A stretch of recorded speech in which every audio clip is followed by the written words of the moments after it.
Assalamualaikum warahmatullahi wabarakatuh. Hello everyone, my name is Nodadila Sarita NPM 180400 and 62. First of all, let's say thanks to Allah Subhanahu wa Ta'ala who has giving us guidance, happiness, healthy, and mercy, so we can attend and participate in this seminar without any obstacle. Praise and salutations upon our Prophet Muhammad SAW who had brought us to the path of light from the darkness in this life. Okay, guys, in this occasion, I would like to explain to you about our research.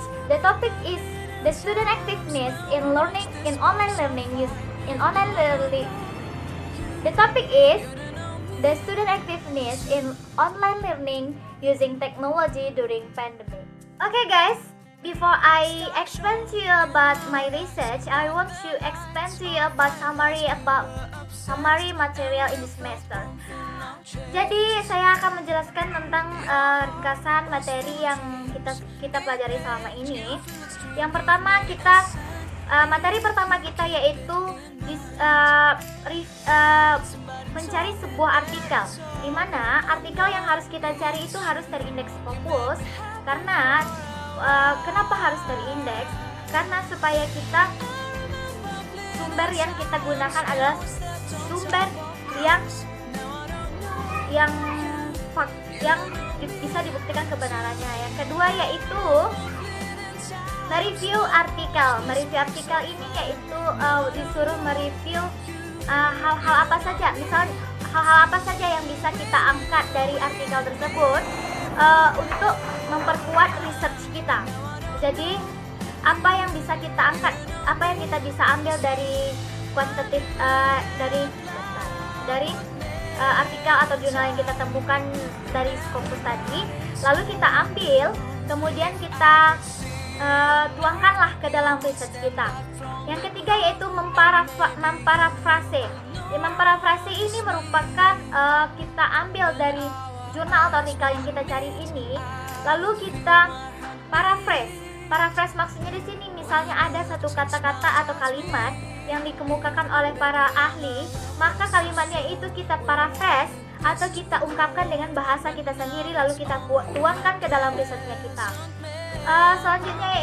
Langkah selanjutnya yaitu setelah kita mengetahui cara mereview artikel, setelah kita mencari artikel, mereview artikel, memparaphrase, selanjutnya kita akan disuruh untuk menulis bagaimana riset kita, dimulai dari background,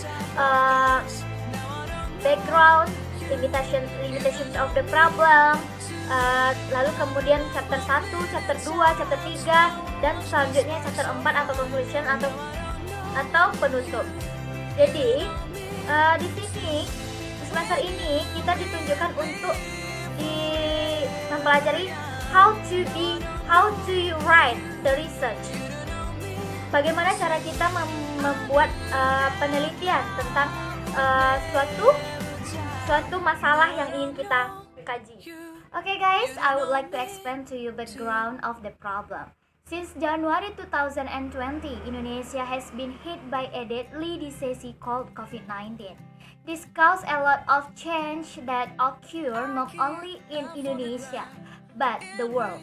One of the change caused by the impact of COVID-19 is the world of education, where the learning process is moved to learn from home with an online system. This is done to prevent the spread of COVID-19.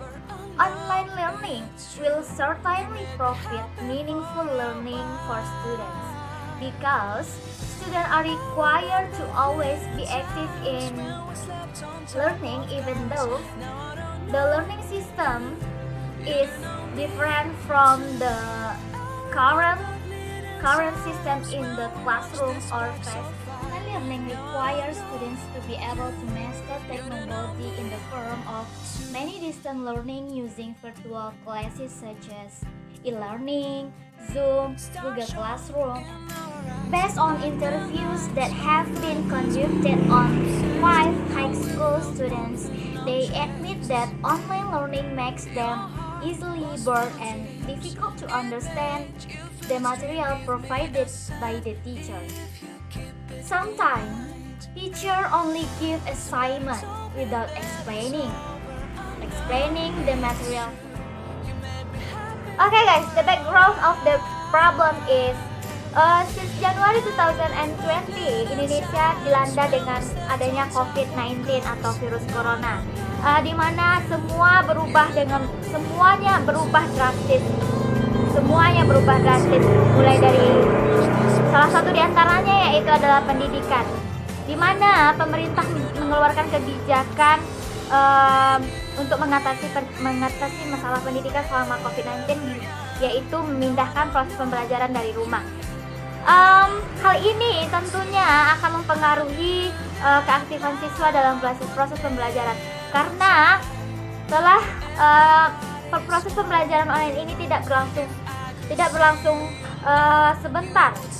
Ini sudah berlangsung lama, bahkan hampir setahun. Hal ini menyebabkan para siswa mulai bosan, sehingga mereka bersikap acuh terhadap proses pembelajaran, baik itu materi yang diberikan oleh guru ataupun diadakan virtual Zoom untuk menjelaskan materi, karena siswa di sini dituntut untuk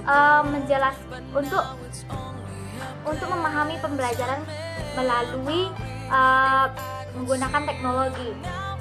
Dan para siswa juga dituntut untuk menggunakan teknologi untuk menggunakan teknologi dalam belajar, baik itu Zoom, WA, e-learning, Google Classroom ataupun yang lainnya. Lalu bagaimana keaktifan siswa dalam mengikuti proses pembelajaran online? Awal mulanya pemerintah menerapkan proses pembelajaran online, tentunya para siswa pasti bersemangat, merasa senang dengan kondisi ini. Karena para siswa menganggap bahwa proses pembelajaran dari rumah akan menyenangkan, karena bisa bersantai-santai, bisa mengerjakan hal-hal yang lain, bisa bermain, bisa segalanya. Tapi seiring berjalannya waktu, lama-kelamaan siswa mulai bosan, siswa mulai rindu dengan suasana kelas. Bahkan para siswa sering bertanya kepada guru, kapan sekolah akan dibuka, kapan kuliah tatap muka, karena saking bosannya para siswa belajar dari. Okay guys, next material is identifications of the problems. Online learning is a method provided by the government to deal with education's problem during COVID-19. Jadi pembelajaran online ini merupakan suatu kebijakan pemerintah untuk menangani masalah pendidikan di Indonesia. The learning system that was moved online began in January 2020. It is certainly not a short time to learn online from home. Although learning from home with an online system, students are required to always be active in following the learning process. The beginning of the online defense system, students will be happy to do it because it's something new. But over time, online learning makes students bored and begins to be indifferent to the online learning system. Jadi awal pertama diadakannya pembelajaran online ini, mungkin awalnya students akan merasa senang, karena dengan pelajaran di rumah mereka bisa santai, bisa sambil liburan atau gimana. Tapi lama-kelamaan siswa menjadi mulai bosan dan bersikap acuh terhadap pembelajaran yang diberikan oleh guru. Selanjutnya materi yaitu limitations of the problem. Limitations of the problem. Student activity also begin decreased due to several other factors. First, students are difficult to understand the learning given by the teacher or lectures from online learning through online learning. Yang pertama yaitu students susah untuk memahami pembelajaran yang diberikan oleh guru atau dosen.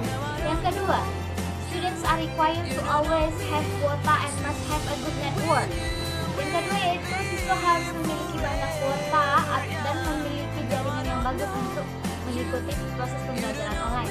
Yang ketiga, students who are getting tired of the assignment given by teacher or lecturers. Yang ketiga yaitu siswa mulai lelah dengan latihan atau tugas-tugas yang diberikan oleh guru atau dosen. Yang keempat, the online learning system is identical to using technology that can make student experience iPad. Oke, yang keempat yaitu online membuat siswa itu selalu fokus kepada sering melihat layar HP atau layar komputer sehingga bisa membuat mata para siswa sakit. Oke, selanjutnya itu formulations of the problem. Based on the limitations of the problem, the author formulate the problem as follows.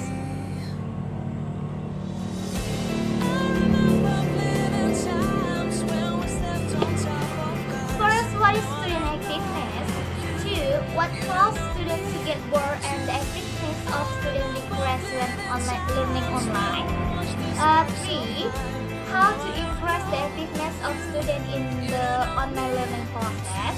Yang keempat, 4. What kind of technology that can be used by students in online learning? 5. What are the advantages and disadvantages of online learning? Okay guys, thanks for you watching this video and sorry for my mistake. Assalamualaikum warahmatullahi wabarakatuh.